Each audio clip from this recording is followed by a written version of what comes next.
Hello, and welcome to Reely Rated, the movie review podcast. I'm your host, Mitchell Stevens. Today I'm joined by my co-host, Jess. Jess, how are you? Oh, I am thoroughly depressed after watching today's movie. But other than that, I am fine. How are you? I'm good. This is total coincidence because we never plan things that far in advance. But happy Mother's Day, and it's quite apt that we did pick this film. I mean, maybe it shouldn't be apt because No, I know, that's why it's total coincidence. It's really weird. It does not fit the themes of Mother's Day, really. So today's film was Jess's pick. So Jess, do you want to explain to us why you decided to pick Mother! Exclamation mark. Mother! I decided to pick Mother. I shan't say that the whole way through. Because I feel like it's not necessarily as loved as I think it should be. I thought it was very apt for the time period, as you said. Time period? I make it sound like we're in the 19th century. Well, do you know what? To go on in a massive tangent, for the longest time before I watched it, because I watched it recently-ish in relevance to when we're recording this, I always thought it was a period piece because the marketing for the film and also the poster itself, it looks like it should be. And I think that's intentional given the themes and the themes of the film that we're going to go into later. Am I the only one? Did you think that when you first saw the marketing for the film? Yeah, definitely. Before the trailers came out, I was like, oh, this is cool. He's sort of going to do like a fountain type thing again and make it all like through the time periods. Obviously, it didn't transpire to be like that, but I'm not mad. Not mad. I think it might have worked better if it was. Do you think? Yeah, I don't know. But all the actors in the film, I think barring Ed Harris and Michelle Pfeiffer, which we'll get into later because I want to talk about the characters as a whole, they behave like it should be like back in the day, and the house is kind of isolated. I got very like a village feeling to the film. Yeah, I get that. Like the village. Yeah, there's no, like, people come, but you never see where they come from. Yeah, it's like out of nowhere, like, and it's all set in this one house in the middle of the woods. It's like very like horrific and horror driven. But before we go on into discussing the film, I just want to give our listeners a brief background to like the film itself. So the film is made by Darren Aronofsky, which was a mouthful to say. Darren Aronofsky. So I know him for doing Black Swan. Did he do The Wrestler as well? Yeah, he did, yeah. Do you know any other films that he did? Like, did he do The Fountain like you just mentioned?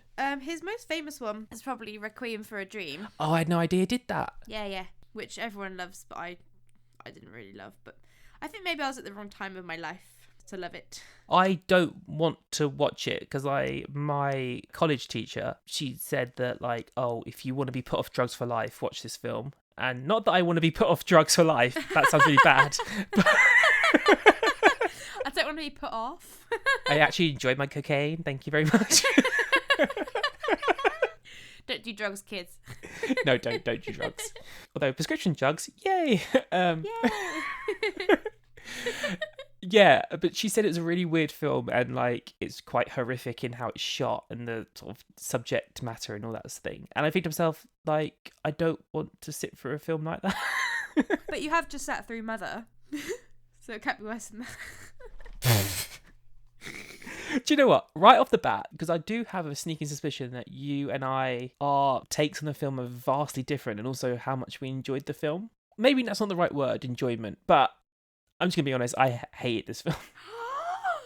What? As I've discussed offline with you, I think I watched it at a wrong time in my life because I watched it when I was dealing with quite heavy stuff in my personal life, like just mentally, and my opinion on how it deals with certain subject matters, which, to be honest with you, I don't know whether or not Aronofsky actually wanted to deal with, or that was his main point of view. Sure, yeah. But it definitely rubbed me the wrong way. In what? In which like themes?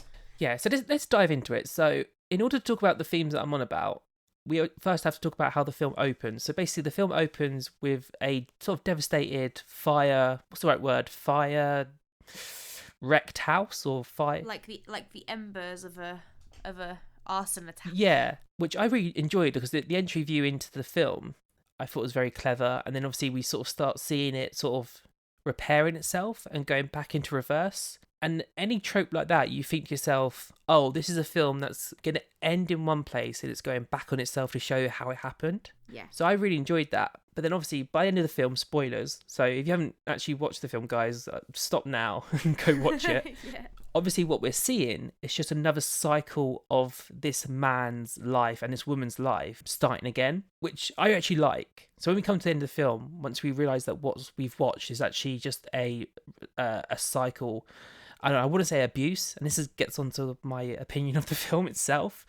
So when you actually realise that you've just been watching a film where this sort of guy has been using this mother, this woman, it starts actually sitting quite negatively with me in terms of the fact that you have to sit through this film watching Jennifer Lawrence's character go through so much mental abuse, in terms of the fact that, in my opinion, I feel like she's suffering with mental health issues, especially like anxiety. Yeah. So for me, regardless of whether Aronofsky intended for mental health abuse to be part of his film's narrative / theme / trope, I would say, because it is a trope, I'm not sure. However, what I took from the film is that whether the director intended or not, the issue of mental health is there. The woman is suffering with it. But then, in my opinion, I don't think the film addresses it or sort of says that what this guy does is wrong. And that doesn't sit well with me in terms of the fact that I had a negative reaction in the fact that when I was watching it, I myself was suffering from like a lot of anxiety at the time, and the film didn't help. No, So... I can imagine. Really? So you took from it that you didn't think that the viewer was supposed to think he was in the wrong? See, this is the thing. My opinions on it and like my own like thoughts are so all over the place, because I think the film itself is all over the place. Yeah. And also, I think just from who we are as like our background, like we've studied film, we think about film a lot more in educational terms, in terms of the fact that that's what our background is like. So we sort of analyse film a lot deeper than what, not to sound condescending, but like an average film goer would. So average. That I always go into a film or think about a film on different layers than like maybe even if you should, like how you should.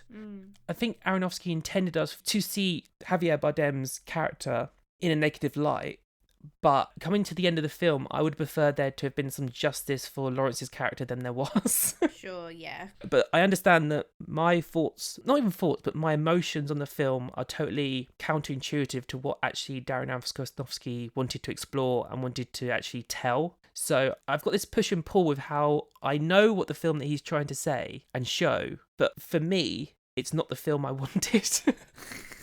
See, I actually thought it was it wasn't like a nice resolution, but I thought it really made his point. If you take it from, I think he has actually confirmed that it is meant to be sort of like biblical and it's meant to be about like the world and Mother Nature. I think it is meant to be a statement that the world can sort of regenerate itself, but if you abuse Mother Nature enough, you will end up wrecking your civilization. I feel like it's meant to be about maybe not necessarily the same world, maybe, but over time, you know, Mother Nature herself is like all good and green and happy as Larry in her nice, beautiful house. And then all these external factors come in, you know, humans, religion, climate change, etc., etc., and wreck it all. And I think what it's trying to say is that if there is a God, is he just like regenerating every time and just not giving a stuff whether or not that Earth is wrecked or not? Yeah. It feels to me like he's kind of trying to say that, especially because, like you said, the house is so isolated that to me, like when I'm sort of thinking about it in terms of like the semantics of it all,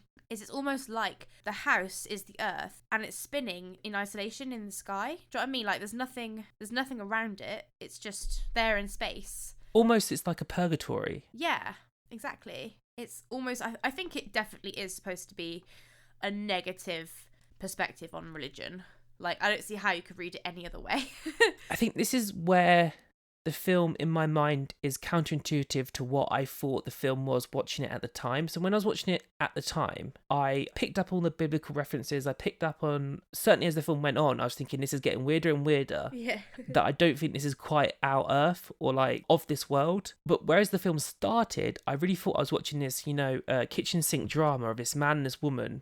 And especially when you had all the Ed Harris and Michelle Pfeiffer, which we'll get into. Yeah. That I thought to myself, okay, so this is entirely drama-filled, soap opera-ish type people. Basically, I thought I was just watching a drama. But really, in reality, when you get to the end of the film, you actually think to yourself, hang on, actually, I was watching a biblical film with supernatural elements. But if I had known that that's what it was, I don't think I would have quite had the same reaction that I expressed earlier on, just now. I think I would have seen it in terms of the way you just described it. So really, I was being like, not stupid, but naive in that. Blindsided. Yeah, like blindsided by actually what the film actually is, which I do respect. But because I had such a negative reaction at the start of the film in terms of what I was expecting to what I got, the film has sat negatively with me. So I take it really differently, I think. I really like how, in the beginning, like you said, it does start. But obviously, disregarding the very first scene where it's like the rubble and stuff, I actually thought it was very clever how it started off like any other kind of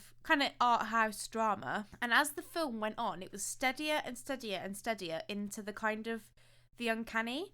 Like, things would happen, and you sort of think to yourself, that's a bit weird. Why would that happen? Like, that's not normal. And I feel like there's an absolute steady progression.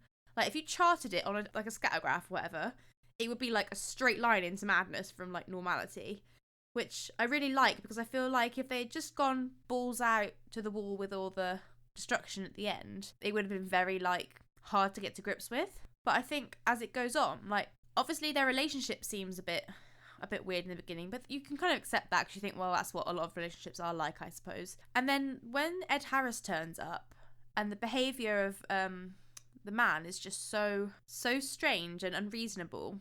I don't know about you, but like when I was watching it, all I could think was like, you have massive brass balls.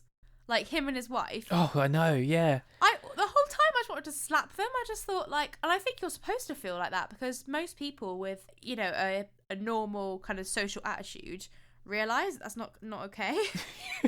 That's not okay. Like, that's not okay. You don't walk into someone's house and act like you own it and start having sex on the, you know, everywhere, and it's highly inappropriate. And I think that is what this point is supposed to be, you know, that mankind sort of come in and start to sort of unsew the fabric of, you know, the natural world and how it was all fine to begin with. But I would say definitely that it's not, I don't think it's supposed to be real life in terms of, obviously when the people start coming and the destruction all happens and everything goes down, I feel like it's real in the context of the story, but I think it's metaphorical. Do you know what I mean? Like the whole thing is just a giant metaphor rather than actual what you're supposed to see as real life, because you know it's not real life. Like that would never happen. I think in order for me to come to some sort of like harmony with this film, find your peace with it. Yeah.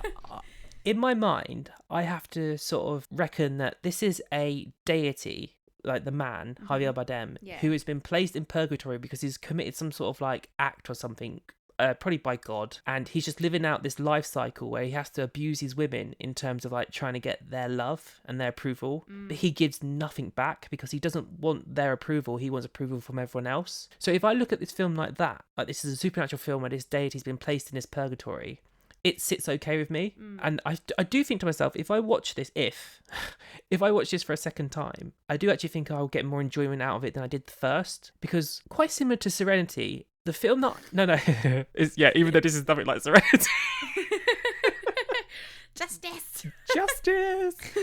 Serenity was a film that I wanted something different to what I actually got, and this is the same thing, because I actually you're just never happy. I'm just never happy, because I actually really liked the whole first half of the film with Ed Harris and Michelle Pfeiffer, even though they drive me mad. If that was a film that I got that didn't turn into utter madness, I would have been happy. Right. To give a bit of background just of what we're talking about, so basically we meet mother, is it the mother and the father, that's their names? Yeah, because I think they're mother and father, then Ed Harris, Michelle Pfeiffer are the man and the woman. That's right. Yeah, so the mother and father, we see them living this perfect existence in this isolated house in the middle of the woods, and from what you gather, the mother, she is trying to restore this house whilst he's trying to work on this new poem that he's got, and he's suffering with writer's block, which I can totally empathise with. So is it just me, or is it definitely the Bible that is meant to be that he's writing? Or like the commandments? I never got that. Like basically like religious writing, that's what I took from it. Do you know what that is? You just blow my mind. You're right, because once he finished his everyone went nuts. The fanatics that turn up, they start going, because she cries when she first reads it, and when I was watching the film I was thinking, overreaction much? Yeah, you're right. Yeah, probably was the commandments, because everyone's so taken aback and like, oh my god, this is brilliant. Didn't they start like putting it up on the wall and stuff as well, like ripping out pictures of him and pieces from the book and stuff. See, this is the thing, because I picked up on the biblical stuff when I was watching the film, but I purposely stayed away from any, because this is one of the rare films that I don't go into knowing a little bit of what to expect or like the themes that are discussed. So I knew about the film and I knew it was kind of like a Marmite film. Some people are going to love it, some people are going to hate it. Yeah. But I didn't know anything about the biblical stuff. I didn't know anything about the cycle of the film, like the narrative and that. I just knew that it had Javier Bardem and Jennifer Lawrence, and it was about a marriage, basically. Mm-hmm. So I did pick up on the biblical stuff when I was watching it, but to be able to go back and watch the film knowing that this is probably all about biblical, and like you said, Darren Aronofsky has since confirmed that this is all meant to be a treatise on religion and that sort of thing. Yeah. It definitely will sort of change how I watch it. But when I was watching it the first time, like I said, the kitchen sink drama that it opens up as, I really enjoyed. I thought it was actually, when I first watched it, before the biblical stuff sort of, even though I was noticing it, I wasn't really taking it in seriously, like the biblical sort of stuff. So when I first watched it and I came out of the cinema and I was like, the way that I interpreted it was the feeling of being in a, not necessarily abusive, but a relationship where you're not listened to. So when I was watching it and she was just, it was making me quite upset because, I mean, from past experience and like my parents, things like that, I relate to what it's like when you're just not communicating and you feel like the other person just does not give a rat's tiny bum about how you feel and what you're trying to communicate to them. And when she was telling him over and over and over what she needed, how she thought, trying to get him to give her something and listen to her, and the whole way through it just spirals and spirals and spirals. To me, it was quite affecting because all I could think was like, this is how shit gets real. Because people in relationships don't listen to one another, and then chaos does ensue because you're so frustrated and things just go completely out of any like logical pattern. And the guy, the father, is just completely and utterly ignorant to her suffering. And obviously that is meant to be an allegory for God and his ignorance to the planet's suffering with all the, stuff that he lets happen, all the wars and etc, etc. But to me, it upset me because obviously not in such an extreme circumstance, but I can remember feeling kind of in different aspects of my life, like not listened to and just frustrated because you don't know what to do because the person that's meant to be helping you isn't helping you, which obviously is an aspect of horror as well, is that the kind of the helplessness and the fact that your authority figure is supposed to be protecting you. Her husband is supposed to protect her from all the evils that come in, the weirdos and the people that are going to kill her baby. Do you know what I mean? And he just doesn't do anything. And even at the end, I felt like screaming at the screen when at the end, spoiler alert, oh, we've done that already. But when baby dies and she's so angry with him and she's like, you let them kill our baby, blah, blah, blah, blah. And he's like, yes, but we need to forgive them. And you just feel like smashing something into the screen because you're like, how can one person be so oblivious to another person's suffering and just not understand what they've done? He never admits to what he's done, ever. No, and I think this is where my anger with the aspect of anxiety that Jennifer Lawrence goes through throughout the entire film, for me, as a sufferer of anxiety, I just was so utterly frustrated with him throughout the entire film, which I get is what the point was. But the whole first half of the film, like I said, this kitchen sink drama, which is dealing with the fact that she is obviously trying to get something out of him, I'm so totally frustrated by the whole film. Like, I find it so... It's so frustrating. But I think that's what you're meant to feel. Job done, Darren Aronofsky. Well done, Darren. Round of applause. Oh, take a bow. Roses. So the first half of the film, like you just totally explained very well, like you summed up my emotions better than I could about the film. But do you know what? It's that sense of like no payoff towards the end. I mean, you can sort of say she does stand up to him towards the end, but then she totally sort of just gives herself to him when he sort of turns around to her and says, he says, well, do I have your love? She says, yes, utterly and completely, something like that. Yeah, but isn't the point that her heart is now like stone, like there's nothing, like she has nothing else to give. Basically, he has like exhausted all of her natural resources, basically. Like, she is just done. Yeah. That's how I feel. Which is kind of sad because it definitely gives you the impression that it's kind of an allegory for someone in an abusive relationship who has maybe suffered child loss, obviously, as she does, abuse and, being kicked around and stuff. And at the end of it, it's just a shell of a person and is suicidal because they just can't, they don't see the point in going on. That's kind of what I take from it, which it's not a pleasant thing to watch, but I think it's quite important. Do you know what? Just to like sum up how my emotions are towards the film, I just don't think I was emotionally ready to watch the film at the time I watched it. It should have a warning on it, shouldn't it? Really. Yeah, although as a society you have to be ready to face things that you're not ready to face. True. When I watched the film at the time, I think I was just ready to watch something which was quite naturalistic and real. Yeah. So when you actually do enter this film in terms of the fact it's just these four people, even though like we said, Michelle Pfeiffer and Ed Harris are totally infuriating, and also the guests. Oh, I'll get onto that in a minute. But I would have been okay if it had been beginning, middle, and end with this couple and a marriage. And even if it isn't resolved at the end in terms of, oh, la-di-da, aren't we happy? We have a baby and we're a family now. But the fact that it went to where it went, it just infuriated me even more. The fact that, you know, the man, Javier Bardem, is this deity, which is, like you said, just sucks everything out of her, takes everything. And doesn't give a lick of anything back. Just nothing. No. And the times that she was dealing with him, do you know what it is? Jennifer Lawrence's acting was phenomenal in this film. Yeah, it really was. She's a shell of herself even at the beginning because she's so totally like just gives everything to him. Like she's working tirelessly to rebuild his house. So not even her house, his family house for him so that he feels comfortable where he is, so that he's comfortable enough to write because he has writer's block. Yeah. I was just like, you are such a selfish arsehole. Because he treats her like shit in the beginning as well. Obviously not to the extremes that it ends up as, but he's very distant, isn't he? Yeah, and to talk about Ed Harris, because I really want to bring those two in. So when Ed Harris turns up, the story that he gives to the father and the mother is that he lies at first. He says he's a doctor, doesn't he? He says he's a doctor, that he's staying nearby, or he'll go and stay nearby. Yes. And he's like, no, you must stay. Yeah. Then it's revealed that he's a massive fan of Javier Bardem's writing and that he's dying. And that's when Michelle Pfeiffer turns up. But when Ed Harris first turns up, I was so kind of angry with him because it's almost like when the man turns up,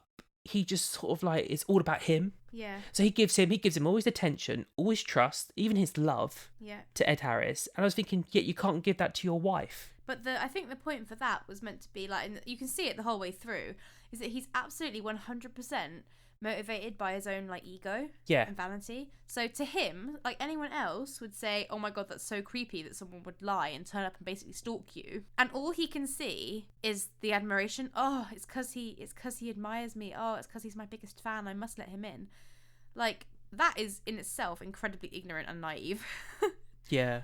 And even, you know, at the end when he's saying, oh, we should forgive them, oh yes, you know, they love me, blah blah blah, it's like, how are you this blind to your own ego that everything else gets... I mean, I guess it's meant to be an allegory as well for, like, narcissism and just... Do you reckon the Ed Harris and Michelle Pfeiffer characters are the interpretation of Samson and Delilah? Oh, I thought it was meant to be Adam and Eve, but... Oh, it might be. It's just that Michelle Pfeiffer's character was so sexual. I think, yeah, but isn't Eve meant to be quite, like, you know, like the original sin or whatever? Like... Yeah, because she bites the apple and all that. Cheeky slut. Actually, yeah, I think you might be right, actually, because when she breaks that stone in his office, like the fire cracked stone. Oh, yeah. Ah, yeah. Yeah, that's the biting of the apple, and then he sort of totally freaked out. Yes, that's true. Which, again, pissed me off, because I felt like saying to him, you're okay with these two strangers coming into your house, yet your wife has actually expressed that she's not okay with, because they're totally ruining the house that she's trying to, like, you know, restore for you. And they're complete strangers, yeah. Yet when they break your precious stone, that's when you suddenly snap. And then I'm just like, oh, do you know what? I love Javier Bardem in most films, but this, I was just over him. What, in terms of his acting or his character? No, just his character. Yeah. His acting. His acting's brilliant. I'm just like, I'm over you. Like, thank you, next. That's what she should have said. Yeah. I think it is just so clever, though, in every, like, when you watch it from a biblical aspect. Like, obviously, the first time I watched it was in the cinema, and like I said, I was focusing a lot on the fact that of his character, that he was just such an asshole, and that, you know, he was just like the complete embodiment of a neglectful partner in every single way. But watching it back, sort of knowing what he was going for, it was actually insane the amount of context that you can find, subtext rather, that you can find in there. Like, every single little thing, you think, yep, that's religion, yep, that's some kind of, you know, allegory. Yeah. One of the bits that I really enjoyed, well, not enjoyed, the bits that I thought was quite clever, was how they brought Kirsten Wiig's character in as like the kind of like the agent, like the PR person. Yeah. And then at the end, when everything goes to hell, she's the one that's revealed to be the one like executing people. And I thought, oh my God, that's just so clever, because it is literally like these religious extremists that go around, you know, preaching that God is just so amazing, yet they're committing these atrocities in his name. Like, it never really explains when it goes into like all the war and like people being killed and such. It never kind of goes into it as in like telling the audience and spoon feeding them, oh, they're doing this for him. But I think obviously because of all the iconography around the room and all the like pictures of him on the wall and stuff, it's kind of like implied. Yes. But I thought that's so clever, because she's gone from being this person that's all like positive and, oh yeah, we're really going to sell him and he's so wonderful, he's a genius, blah, blah, blah, to being this like monster that kills people in his name. And you just think, yep, that's on the nose. Kirsten Wiig is such an underrated actress. Like, I enjoy her in everything I see her in. And to be fair, my favourite role of her is kind of like Bridesmaids slash Ghostbusters. But I haven't seen Ghostbusters. Do you know what? One of these days I will put that on the list, because the film is as shallow as a puddle. But there's so much to mine from it, from all the controversy that came out about, you know, the apparent misogynistic response to it, which I don't think it was misogynistic. I think it was totally what's the word I'm looking for? Fan service. You know, like Star Wars, they're kind of like a toxic fan base, aren't they? That's it, toxic fan base. That's what. Yeah, they can't be pleased, can they? No matter what. Yeah, so I think Ghostbusters suffers from the same thing, because even the recent sequel to the original, which is done by the director's son, even that's getting backlash now, and I'm like, I thought it looked really good. So Kevin Feige can't win when he does a reboot with an all-female cast, and then the son of the original director, he can't win when. Like, what do you want? What do you want? The truth is, they just want the original cast back, and you're like, you're not going to get that, because 1/3, 1/4 of them are dead. So you're never going to get that anyway. But anyway, back to Mother.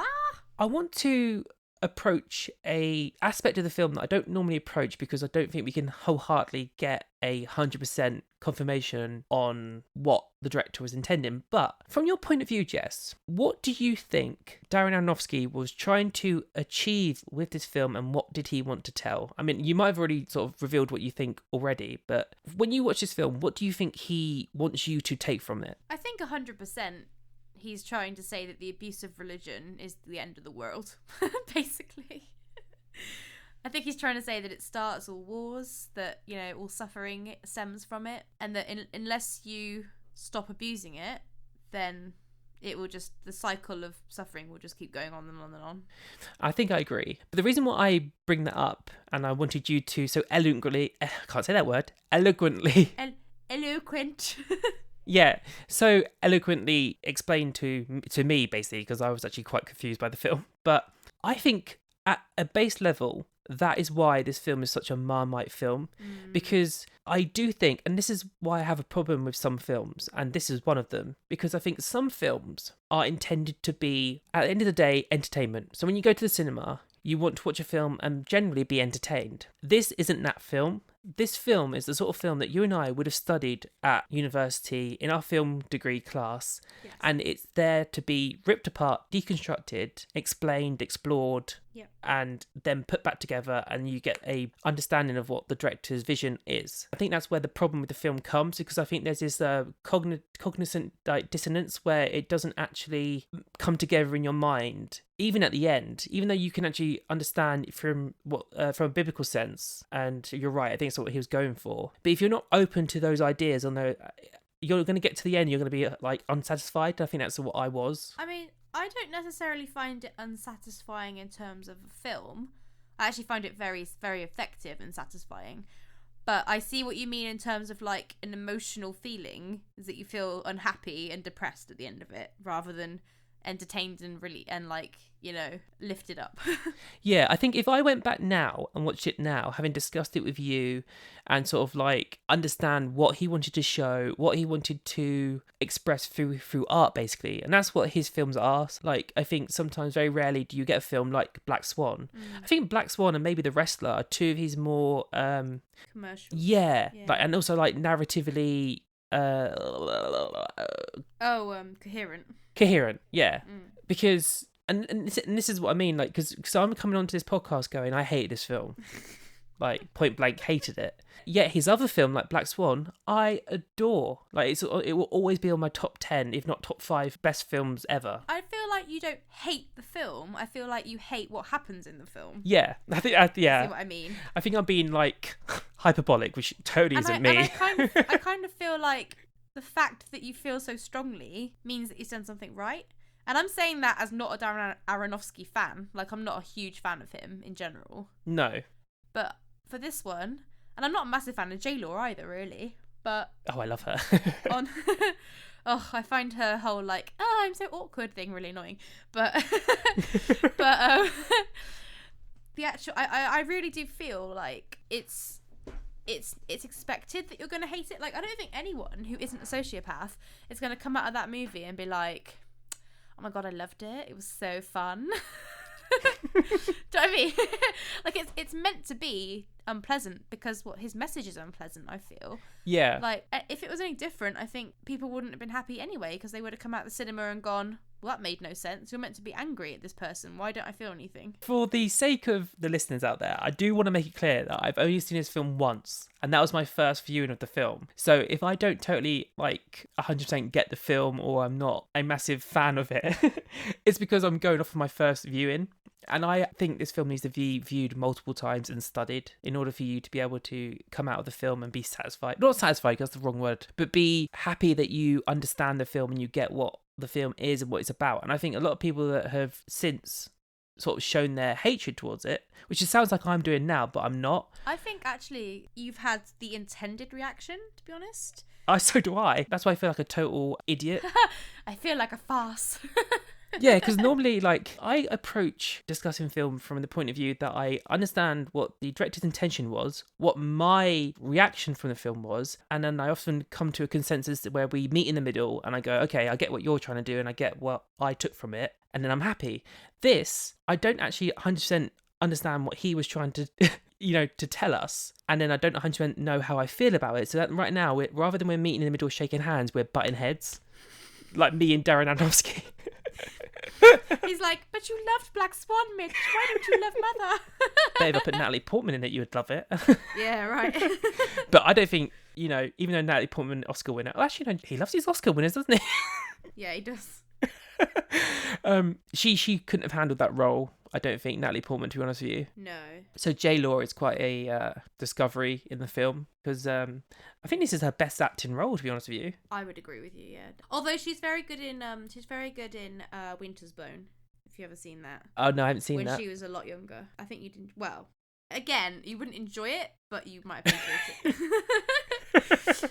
But it's thing is that obviously with any movie that you watch, like you said, the director has an intention for how they want you to feel. Like their whole script and mise en scène and everything is based around what the reaction they're trying to get from the audience. Yeah. And I feel like with this film, I think it does actually fulfill its purpose, whereas other films that you might butt heads on. So for instance, me and Rich watched a film called Anomalisa the other day, and have you heard of it? Is it animated? It's the animated film, isn't it? Yeah, it's kind of like puppet claymation-y type stuff. But so from that film, I mean, I had to turn it off because I hated it so much. But the thing is, right, is that everybody loves, a lot of people love that movie and they find it inspirational and they find it romantic and uplifting. It made me feel physically sick. I'm not even being funny. I turned it off and walked out the room because I felt so sick. Basically, so it follows it's kind of, it's one of those regular kind of things. It's kind of a bit like Punch Drunk Love, but basically the two main leads, they're puppets and they fall in love, and there's certain scenes in it that are just so uncomfortable for me to watch. So these puppets are going down on each other and stuff, and they're filming it like a porno, and the animation is just in my opinion anyway really ugly and disjointed. And I said to Rich, this is making me feel really sick. I don't like it. Don't get me wrong, I can watch sex scenes all day long. I'm happy with them. But stuff like that made me feel sick. And I said to Rich, obviously I'm missing what the director is intending. Most people seem to have taken on what they wanted and they feel uplifted by it. I turned it off and walked away because I hated it that much. So in my mind, from my perspective, the director's failed to make me feel what he wants me to feel. Maybe that's my fault. But I don't think that many people are walking away from Mother with a different kind of emotion that was intended. I think you're absolutely right. And I think that's where my mind can't meet my expectation. Because, so I went into the film expecting one thing, left getting another, but that's the whole point. Maybe that's how I meant to leave. I meant to leave feeling unsatisfied that I didn't get a resolution to the abuse that she suffered at the hands of this complete arsehole. I think he wants you to feel angry because he wants you to not hate on religion per se, or not even religion, but I think maybe just more of a comment on mankind itself, actually. Because a lot of it has to do with, I think climate change is probably quite a big issue in it as well if you look into it. I think you're meant to be angry, and I think sometimes, because the thing is, right, in my opinion, film can be usually divided into two categories. You've got cinema for art and cinema for entertainment. Yeah. This is definitely cinema for art. Definitely. For sure. It's one of those things that a director and a cinematographer, all the people, they sit down in the room and they talk about the theme they want to deliver and they think up ways that they can work together to make that kind of vision kind of translate, right? Whereas if you go into, for instance, I'm not trying to be shady, but something like Ghostbusters or Bridesmaids and stuff, obviously there is certain context to it and things. It's not soulless, I'm not saying that at all, but it's not art in the same way that Mother is art, if you see what I mean. Yeah. It's not about the cinematography, it's not about the script, it is about the script. But do you see what I mean? You're not meant to watch Bridesmaids and sit there and analyse it and go, no. The way they shot her face in this scene is so reminiscent of blah blah blah. Nah. You're meant to just enjoy it and laugh. Yeah, definitely. I 100% agree with you.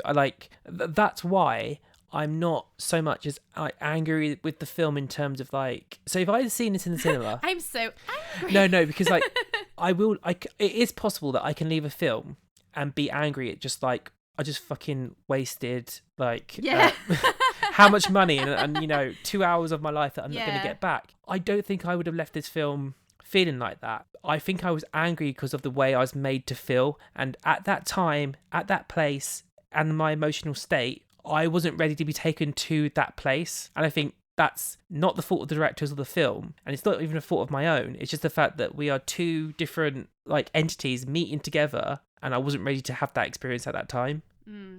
So when I sit here and I be hyperbolic and say I hated the film, they're in a tantrum. Yeah, I hate the way it made me feel. Yeah. And let's just say I won't be going back to watch that film anytime soon just because I had such a negative experience. Not to say that I never will. Yeah. But do you know what? I think I never will, actually, because the way it made me feel, I'm happy with how it made me feel, and I've actually come to some sort of resolution on that. You don't want to drag it up again. No, because it's the same way I feel about Brokeback Mountain. I watched that film and it made me feel so sad, and I had such a personal response to it given the gay context. I see what you mean in that respect. Some films are just not pleasant to watch, and you wouldn't necessarily go back to it. What was it I watched the other day? Can't for the life of me remember what it was. It'll come back to me in an hour. But do you see what I mean? It's because certain people are going to have a closer resonance to a film than other people, and sometimes it can be an uplifting experience, but sometimes it can be quite a negative experience. To use Brokeback Mountain again, I'm not saying no one can understand how Enos felt at the end unless you're gay. Unless you're gay. Because I am part of that community, and I do understand I think I understand what he's feeling deeper than if you're not. Yeah. And it's the same thing with the whole kind of 12 Years a Slave. I'm sure that if you come from that heritage and that culture, you're going to get a much more deeper experience than what other people are who aren't. Yeah, definitely. Even though us as white people, we can understand the atrocities that was caused and suffered, but we're not going to understand it to a deeper understanding that other people would. It's I think it's just like anything, isn't it? What you relate to is how you feel. I can't watch The Wrestler again because that just broke me. If you have daddy issues, The Wrestler is just not healthy to watch, or it is very healthy depending on how you deal with things. At the end of the day, I think Darren Aronofsky for me, is a brilliant storyteller and a brilliant filmmaker, because for me to sit here and say that, Wrestler's not on my top 5, top 10, but Black Swan always is and always shall be, I can never sit here and say that he's not an effective filmmaker. Just this film of his isn't for me. Point blank. I mean, I can respect that, and it's a weird one because don't get me wrong, like, I'll defend this film to the ground, but at the same time, I've watched it twice now, and at no point during the film was I enjoying myself. No. Do you know what I mean? It was interesting. Like, I felt satisfied with, like, going through it and, like, picking out all the context, and that was kind of fun in a way, like, because I like to analyse stuff. Yeah, because I've really enjoyed this. I've really enjoyed, and this is the whole point of the podcast, like, getting onto a podcast, the two of us from different backgrounds and different sort of film tastes, mostly. Sometimes we, like, 100% agree. Rarely, though. We're actually quite different in our film tastes. I really enjoyed you, even though you didn't... You haven't patronised it going, Mitchell, this is what it's about. This is basically the A, B, and C storyline. This is basically... You didn't do that, but you totally opened up my... This is called a house. It has walls and a roof. This is what we call mise en scène, Mitchell. Let me break it down. Yeah, but I've enjoyed you... giving me your point of view, because like you said, you've seen it like one more time than I have, which makes me doubly qualified. Yeah. Jokes.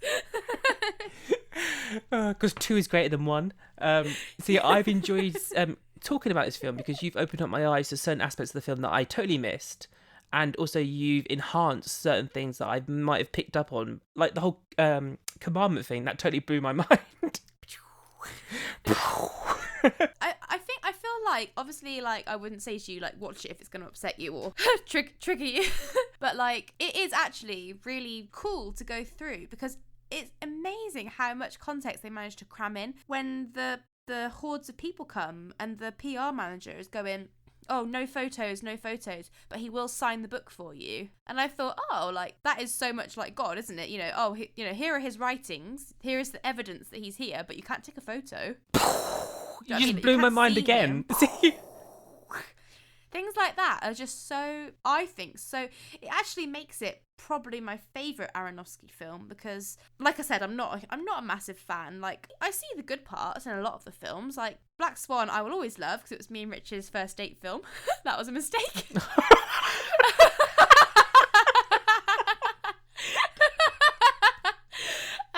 But we did watch The King's Speech after that, so... Oh, okay. That's all right. That was more soothing, I guess. I'm not a massive fan of his, but I can't help but appreciate the amount of thought process and care that's gone into the script and the way that it's filmed and every little thing. I mean, even the bits that I really don't enjoy. I mean, so we probably should mention the whole baby thing. Yeah. So that is, to me... I know that you're probably going to say it's a step too far, but I actually thought it was quite needed. Like, the second she was pregnant, it's a bit doomed, isn't it, anyway? Like, there's not going to be a happy ending for that baby. And it is just the most awful... I mean, obviously, like we said, we all relate to things differently, and I was pregnant, quite heavily pregnant at the time when we watched it, if I remember rightly. And I can remember feeling like I cried. It was just like... awful what they did to that baby, and I could just feel the desperation of the mother. Yeah. And I think anybody that wants children, likes children, has children, I feel like anyone watching that, if you don't react badly to that, then you're not right in the head, because it was awful. And the frustration and the anger that she feels, you're right there with her, which I think the film does really effectively as well, because even though usually films that start, like you said at the beginning, those films that start with the whole, like, oh, we'll go back to the start thing, which is a red herring, because you're not going back to the start, are you? Which is quite clever. Yeah. Really. I like that aspect. But films that do that kind of narrative structure, I often find quite hard to get into, because I'm always thinking about, like, oh, we're going to get to a point, rather than just letting the story go. Do you know what I mean? Yeah. I like a story that just starts from beginning to end, done. Story done. I actually found this film I was into, like, I felt like I was there, especially in the cinema watching it. To go back to the structure of the film, what I thought was quite clever is the fact that, so we obviously knew that we were going to get to a state where the house was going to be destroyed, but I liked that they got there sooner than if it happened. Like, like sometimes the film goes, oh, we're going to get to this point, and then there's a fire, but that will happen like right at the end. Whereas I like the destruction of the film happened like quite soon into the film as you get towards the climax stage. Yeah. So you have all like the fanatics turn up, they totally wreck the kitchen and all that stuff. I started thinking to myself, oh, this is how we're going to get there. Yeah. So I like that the film was actually almost prepping me for the end. Like we're in the end game here. Like, get ready. I mean, I can remember even in the very, because obviously at first you've got Michelle Pfeiffer and Ed Harris coming in and being complete douches. Oh yeah. And also, I thought it was quite a clever comment on the way that people can be around like fertility issues and stuff. Because the bit where Michelle Pfeiffer is so inappropriate to Jennifer Lawrence about, you know, oh, you do want children. Why don't you have children? Blah, blah, blah. Oh. You would never, well, you'd hope that no one would ever be so rude. I've been around people like that though. Oh, man. And that is just like... But the issue of children, like some people are quite inappropriate about stuff like that. But then they just sort of just assume, like, you know, when you sort of like nearing your 30s, don't you want children? They sort of go, you should have children by now. And it's like, life doesn't work like that. You know, you're ready for certain things at the right time in your life. Yep. Even with this film, when it comes to the fact, I mean, I knew she was going to get pregnant because obviously the name of the film, Mother. Yeah. But when she actually is pregnant, I just think to myself, this is so not right for you, because he doesn't want you. Doesn't love you. No, Yeah. he doesn't want you for you. He wants you for like, I mean, he does certainly want it for the child. Like you can tell towards the end, he's more like about the child than he is her. But it just made me feel so uncomfortable when she was so like happy and sort of like, and everything was really going well for them at one point. And I'm like, this is just going to come crashing down around your ears. I'm so not ready for this. Oh. No, I agree. But the fact that, like, obviously, yeah, so the couple come in and they're just being super inappropriate. And then when the people start just arriving, like random people start arriving, and they're sat on the sink and she's telling them, like, don't sit on the sink. And even, like, as a person that's not even there and not involved in the house, you realise how rude it is that they're just sat on the sink. I know. She's asking them to stop, and they're not. And it's like, you want to smack her. It triggered my OCD. Yeah.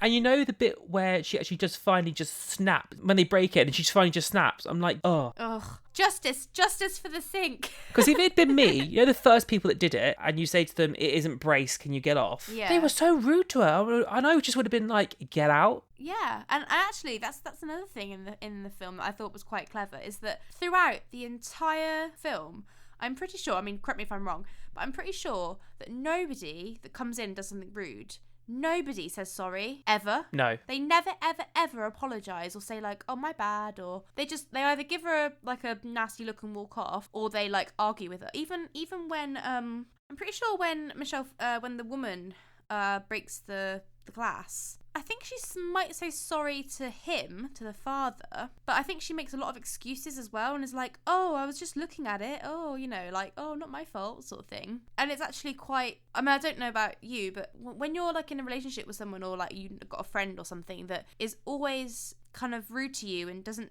respect you and does things that aren't okay, but they never, ever say sorry, it is the most frustrating thing ever, because all you want is some validation and, like, to feel like you're not being gaslighted. Because when people don't admit they're in the wrong when you call them out for it, it makes you feel like you're crazy. Yeah. And I think that was quite clever how they did that, in that, like you said, it's trying to play on the fact that she has anxiety and that she feels crazy and she feels like she's going mad and everything's falling apart around her. And just, like, little things like that just kind of completely compact her, like, I don't know if neurosis is the right word, but, you know, her mental state. And you just feel like everyone's against her. She doesn't, like, you can understand how people, like, have anxiety and how they have, like, panic attacks and stuff from all the stuff going around that they can't control. I just thought it was so clever, because you can read it a lot of different ways as well. Like, obviously you can see it purely from the sort of biblical, you know, earth context, but you can also see it from like a personal thing, like, you know, like a relationship thing. You can see it from maybe even like a parenting thing, you know, like if you read it as, you know, the children causing the havoc and worrying about the new baby and the anxiety that might come with having a second child and things like that, worrying that it's going to wreck everything. You know, there's so much context you can read into it from different angles. I'm not sure if all of the stuff you could take from it was intentional, but I think that's kind of the beauty of it. I think that's why I admire it so much, because it's just so relatable on so many different kind of levels. I'm so impressed with it. Like, I get why you don't like it, and I agree with 99% of why you don't, but I don't think it's meant to be liked. I think it likes to be hated. It does it for the drama. Yeah.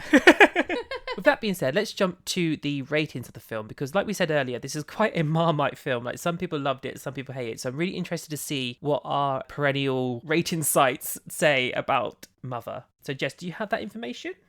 Sorry, the word perennial really makes me laugh. What does it even mean? Did I even use it right? It doesn't. It means what you think it means, but there's a word. Oh, it's called the perineum, and it's that bit between your lady parts and your bum. And every time anyone says perennial, I always go because that's all I can think of. Trust you to think of that. I know. So, Jess, do you have that information? I do. So, let me give you the lowdown. So I've been having a look online for the ratings that this movie has received. Bearing in mind this is just online and nothing sort of, official journalist critique. But IMDb gives it a rating of 6.6 out of 10 with 171,000 and a half votes. Which That's is a lot. A lot. Which does definitely fall into our assumption that it's a Marmite film. It's sort of middling. Yeah, definitely. Although it's high middling. But I believe that's probably because most people that take the time to rate on IMDb are probably movie nerds. Yeah. So they're probably they like it for the reasons that I do. And then we've got Movie Critic, which is 6.9, so slightly higher. And then Rotten Tomatoes is 69%, so essentially the same thing. 69%. So yeah, generally it's higher than what you might expect. On Rotten Tomatoes, can you see what the critics gave it and what the...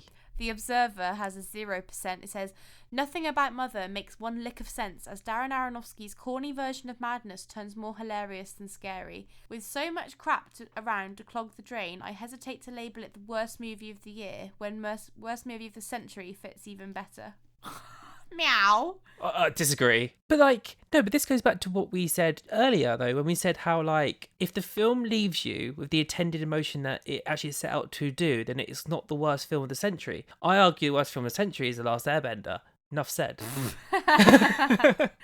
Yeah, I'm with you there. Before we go, so for our usual listeners, you will be used to us right now. We normally sort of give a consensus rating on the film, so we would give it between 1 to 5 stars. However, offline, AFK, me and Jess have come to a decision to change that slightly. So we're still going to judge the film basically like we love to do. But what we're going to do is we're going to start deciding on whether or not a film is either good, bad, or underrated. And for the odd film, we are going to introduce the overrated rating.